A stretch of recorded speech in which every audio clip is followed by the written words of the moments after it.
सभी को जय मसीह की। मेरा नाम पारुल गिल और मैं आपके लिए एक नई वीडियो लेकर आया हूँ। ये थोड़ी जानकारी की वीडियो है, शायद आपको इसके बारे में पहले से ही मालूम हो। ये जो हम चर्चों में जाते हैं, कुछ चर्चों में तो प्रेरितों का धर्मसार हिंदी में पढ़ा जाता है और कुछ चर्चों में जो पुराने चर्च हैं, प्रेरितों का धर्मसार उर्दू में पढ़ा जाता है। तो उर्दू और हिंदी के प्रेरितों का धर्मसार जो है, इसके बारे में आज हम बातचीत करेंगे। हिंदी में प्रेरितों के धर्मसार को उर्दू में रसूलों का अकीदा बोलते हैं।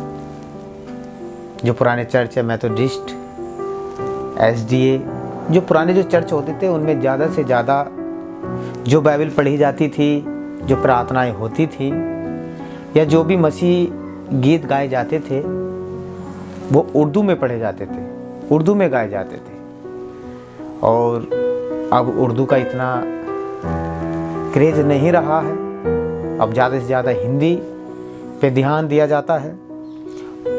हम देखते हैं कैथोलिक चर्च में, उसमें हिंदी में प्रार्थनाएं होती हैं, प्रेरितों का धर्मसार भी हिंदी में ही होता है। मैंने सोचा क्यों ना जो लोग सिर्फ हिंदी में ही प्रेरितों का धर्मसार जानते हैं, उन्हें उर्दू में नहीं पता कि प्रेरितों का धर्मसार उर्दू में कैसे बोला जाता है।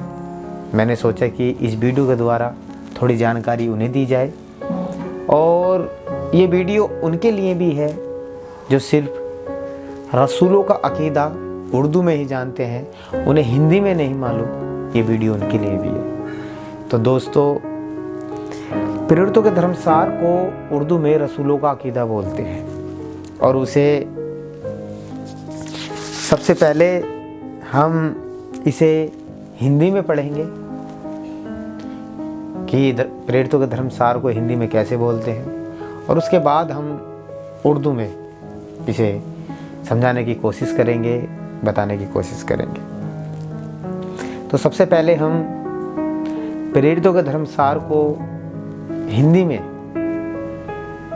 में पढ़ेंगे, सुनेंगे और याद करने की कोशिश करेंगे। तो प्रेरितों के धर्मसार को हम हिंदी में ऐसे बोलते हैं: हम स्वर्ग और पृथ्वी के सृष्टिकर्ता सर्वशक्तिमान पिता परमेश्वर में विश्वास करते हैं और उसके इकलौते पुत्र हमारे प्रभु यीशु ख्रीष्ट पर, जो पवित्र आत्मा के द्वारा गर्भ में आए और कुंवारी मरियम से जन्मे, पोंतुस पिलातुस के शासन काल में क्रूस पर चढ़ाए गए, मर गए, दफनाए गए, अधोलोक में उतरे, तीसरे दिन मृतकों में से जी उठे, स्वर्ग गए, सर्वशक्तिमान पिता परमेश्वर के दाहिने विराजमान हैं। वहाँ से जीवितों और मृतकों के न्याय करने के लिए आएंगे। हम पवित्र आत्मा, पवित्र कलीसियाओं पर, धर्मियों की सहभागिता, पापों की क्षमा, शरीर के पुनरुत्थान और अनंत जीवन में विश्वास करते हैं। आमीन।